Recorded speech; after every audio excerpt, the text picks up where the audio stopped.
გაერთიანებული საზოგადოება ახალგაზრდების პეტიცია და მასშტაბური პროტესტი, რამაც საბჭოთა რუსეთის ხელისუფლებას უკან დახევა აიძულა ისტორიული 14 აპრილიდან დღეს 47 წელი გავიდა. 1978 წლის 14 აპრილს საბჭოთა რეჟიმის წინააღმდეგ ბრძოლაში ერთ-ერთ გარდამტეხ მოვლენად იქცა.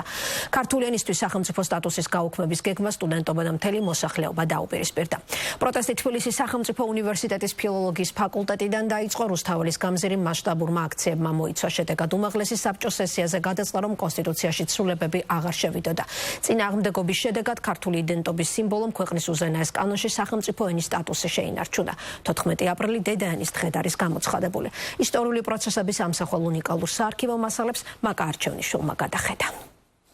ეს არის ის ისტორიული დოკუმენტი, რომელმაც 47 წლის წინ საბჭოთა იმპერიას გადაწყვეტილება შეაცვლევინა. პეტიციამ, რომელიც ორ ფურცელსაც კი არ აღემატება, მრავალსაუკუნოვანი ქართული ენის მომავალი განსაზღვრა. მშობლიურ ენას საფრთხე 1978 წელს დაემუქრა. საქართველოში სახელმწიფო ენად რუსულის გამოცხადებას გეგმავდნენ. ენის დასაცავად ბრძოლის სათავეში კი თბილისის სახელმწიფო უნივერსიტეტის ფილოლოგიის ფაკულტეტის სტუდენტები იდგნენ. მათ მიერ შემუშავებული დოკუმენტი ერთადერთ რამეს ითხოვდა: ქართულ ენა სახელმწიფო ენის სტატუსი შენარჩუნებოდა.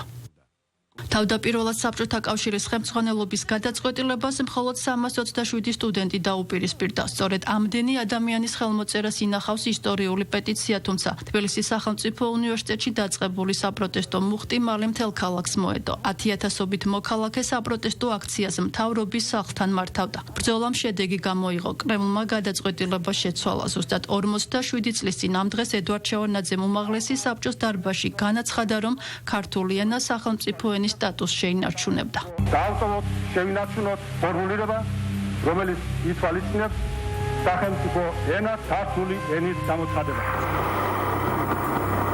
მშობლიური ენის სახელმწიფო სტატუსს განსაკუთრებული დატვირთვა ჰქონდა იმ წლებში, როცა ქვეყანას დამოუკიდებლობა დაკარგული ჰქონდა და სწორედ ენა იყო ეროვნული თვითყოფადობის ერთ-ერთი მთავარი გამსაზღვრელი. დღეს ამ მიმართულებით სხვა გამოწვევებია, მათ შორის ეთნიკური უმცირესობებით მჭიდროდ დასახლებულ რეგიონებში ქართული ენის ცოდნის დონის გაუმჯობესება.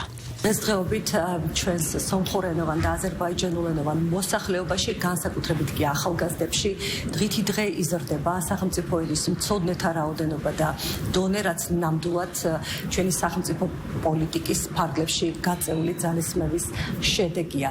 14 აპრილი, რომელმაც ქართულ ენას სახელმწიფო ენის სტატუსი შეუნარჩუნა, საქართველოს უახლოეს ისტორიაში ერთ-ერთი მნიშვნელოვანი და გარდამტეხი თარიღია. დედაენის დღე მოსახლეობას ხელისუფლების წარმომადგენლებმა მიულოცეს. ქართული ენა ჩვენი თვითმყოფადობის, სულიერებისა და ერთიანობის სიმბოლოა. ილია ჭავჭავაძე გვასწავლის, რომ ენა საღვთო რამ არის და საზოგადო საკუთრებაა, რომელსაც კაცი უნდა ეკომაგებოდეს. სწორედ მშობლიური ენის კომაგობის ამ გმირულმა აქტმა არა მხოლოდ ქართულ შეუნარჩუნა სახელმწიფო ენის სტატუსი, არამედ ის იქცა გარდამტეხ მოვლენად, რომელმაც ეროვნული მოძრაობის აღმავლობას პირველი მძლავრი ბიძგი მისცა. ჩვენი მუდმივი ვალდებულებაა განვამტკიცოთ ქართული ენის გამორჩეული როლი მსოფლიო კულტურულ სივრცეში. მხარი დავუჭიროთ ჩვენს ყველა თანამოქალაქეს ქართული ენის შესწავლაში და განვამტკიცოთ მისი როგორც სახელმწიფო ენის მნიშვნელობა.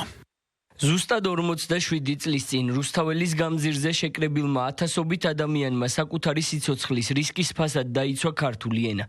ეს გახლდათ უმნიშვნელოვანესი ისტორიული მოვლენა, როდესაც ახალგაზრდები წინააღმდეგნენ საბჭოთა კავშირის ხელმძღვანელობის გადაწყვეტილებას და არ დაუშვეს ქართული ენისთვის სახელმწიფო ენის სტატუსის გაუქმება.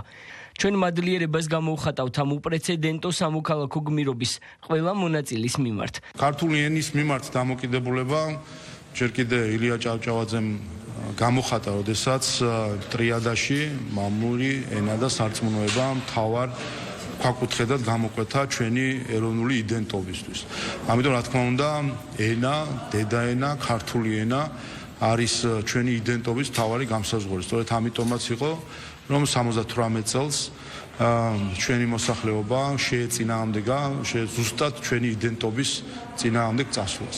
ქართული ენის დღესთან დაკავშირებით ტრადიციულად არაერთი ღონისძიება გაიმართა. განათლების სამინისტროს ინფორმაციით, ღონისძიების ფარგლებში მინისტრმა ენათმეცნიერებსა და პედაგოგებს, რომელთაც გამორჩეული წვლილი მიუძღვით ქართული ენის შენარჩუნება განვითარების საქმეში, საპატიო ჯილდოები გადასცა. ღონისძიებაზე ქართული ენის განვითარებაში შეტანილი გამორჩეული წვლილისთვის საპატიო ჯილდო გადაეცათ დარე ლეჯან თვალთვაძეს, მანანა კვაჭანტირაძეს, ავთანდილ არაბულს, ელენე მაჭავარიანს, ლადო ზირაქაშვილს, გია მურღულიას, ელზა აშიროვას, ვაზგენ კაჟდოიანს, აბილ ორუჯოვს, არამ ანტანოსიანს, გოშკარ კულიევს, თამარ ჩხაიძეს და ეკა ბუთხუს.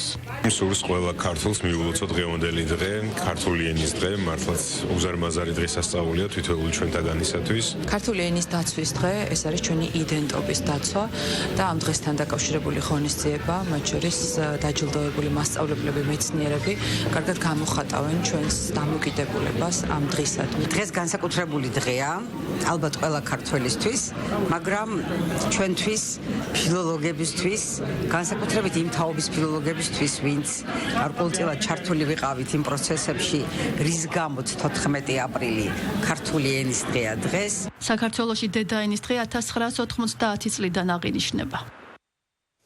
ასეთი იყო დღის მთავარი თემები, მოამბის მთავარი გამოშვება დასრულებულია. ხვალამდე გემშვიდობებით. მშვიდობიან ღამეს გისურვებთ, ნახვამდის.